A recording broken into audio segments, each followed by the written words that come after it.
now that you understand the concept of an antiderivative, in this section we're going to be looking at finding antiderivatives of actual functions. All right. In the last section we looked at finding antiderivatives based on graphs of functions. We looked at the graph of a derivative and tried to sketch the graph of the antiderivative. But like I said, in this section we're going to be finding the actual antiderivatives as functions. So first of all, let's just recall what the antiderivative is. The antiderivative is just asking, what is f of x the derivative of? And the symbol that we use for the antiderivative is just this, it looks like an integral symbol, right? It's the same summa symbol without limits of integration. And we call it an indefinite integral because it doesn't have the definite limits of integration. All right? So, so this capital F of x is the antiderivative. All right. Now we looked at a particular example in the last section. We looked at 2x, right? We looked at the antiderivative of 2x. And we said that the antiderivative of 2x is x squared plus any constant. Doesn't really matter what that constant is. It could be any constant. And that's the antiderivative because the derivative of x squared plus a constant is 2x. So we can write this as the integral of 2x dx is equal to x squared plus c. All right, so just like, in the same way that you've learned all these derivative rules, we're going to learn now a bunch of rules for indefinite integrals or antiderivatives. But all of these should make sense, okay? If you remember your rules for derivatives, all of these rules for antiderivatives should make sense. If you take the derivative of the antiderivative, you should get the function you took the antiderivative of, right? So for example, this first one just comes from the power rule. If this is just saying if we had something like x squared, right? If we find the antiderivative of x squared, then that's going to be x to the third, add 1 over 3. And we can prove that by finding the derivative of x cubed over 3, right? If we find the derivative of x cubed over 3, you can see that we're going to bring the x component out front. That's going to cancel, and we'll end up with x squared. Okay, so we can always prove that something is actually an antiderivative if we take the derivative of it. We should get back what we took the integral of, or what we took the indefinite integral of. All right, so you can see, like in this next one, the indefinite integral, or the antiderivative of a constant is k times x plus c.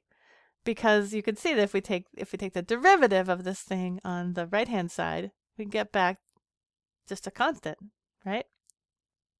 The only one that may be a little bit confusing is this the integral, the antiderivative of 1 over x. Now you know that the integral of the natural log is 1 over x. So why do we have these absolute value signs here? Well, it really just has to do with the fact that the natural log is not defined for negative or 0 values. 1 over x is not defined at 0, but it is defined for negative values. Okay, so you just need to remember that the antiderivative of 1 over x is the natural log of the absolute value of x. Okay. All right, so these should be pretty straightforward. If I take the derivative of sine of kx, I get k sine of x. So you can see that I end up, if I take the derivative of this thing on the right-hand side, I get the thing that I took the indefinite integral of. All right, so these are the indefinite integrals of common functions that you need to know. And then we also have some properties. And these are, again, just based on the properties of derivatives, right? If I integrate the sum or a difference, it's the same as the integral of the sum or the sum of the integrals. Okay. If I have the constant times a function, I can bring that constant out front. So the antiderivative of a constant times a function is a constant times the antiderivative. All right. So let's take a look at example 1. This stuff just takes practice. So I don't have a whole lot of examples. It's just something that you need to do and practice at. All right, so this first example has a couple of different functions, and we just want to find the antiderivatives of them. So here we have the sum of two functions, right? So we just need to find the antiderivatives and add them together. And we also have this first function is a constant times x cubed, right? So we're just going to take 8 times the antiderivative of x cubed, right? Now we're just going to use this sort of reverse power rule up here. We're going to add 1 to the exponent and divide by n minus 1. Okay, so we're going to get 3 plus 1 is 4, and then we're going to divide by 4. Okay, so that's the antiderivative of 8x cubed. And then we're going to add to that the the antiderivative of 1 over x. Okay, now again, we can just come back up here to the table and we can see that the antiderivative of 1 over x is the natural log of the absolute value. So natural log of the absolute value of x. But then, of course, we have to remember that plus c, right? Because we can add any constant, and if we take the derivative of this antiderivative, you can see that we get back the function that we started with. Okay, so I can simplify this a little bit because 8 divided by 4 is 2, so I could write this as 2x to the 4th plus natural log of absolute value of x plus c. It's a little bit simpler. All right, let's take a look at the next one. We have 12 times e to the 0.2t. All right, so again, we can just look back up here at this rule. I wish I could get them both on there. Well, I can kind of get them both on there. So we have a constant times an exponential. So I'm just going to take the constant times the antiderivative. All right, so it says, our constant in this case, our k value in this case is 0.2. So I'm going to get 1 over 0.2 e to the 0.2t, and then of course plus a c. Okay, now I can clean that up a little bit because I know that 0.2 is 1/5, and so 5 times 12 is 60. So that gives us 60 e to the 0.2 t plus c. All right. Now the nice thing about these is that you can always check. You can always check to see if you got the right antiderivatives, because if you take the derivative of the antiderivative, you should get the function we started with.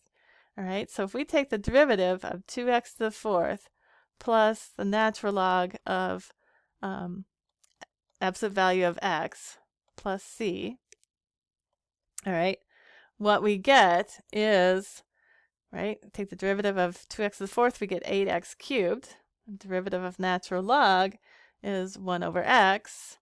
Derivative of the constant is just 0. All right, so you can see when you take the derivative of the antiderivative, we end up with the function that we started with. All right, same way over here. I can check it. I can check it just by taking the derivative of the antiderivative and make sure that I get the function I started with. All right. So I'm going to get, I take the derivative of this first term. I need to bring down the 0.2. So 0.2 times 60 is 12, and then I get e to the 0.2t, and then derivative of the constant is 0. Okay, so you can see again, I get the function I started with, so this all checks out, that this works. This is the antiderivative. These functions that I found are the antiderivatives. All right, so taking the derivative of the antiderivative gives the original function. It should always give the original function, and that's how you can check if you got the right antiderivative.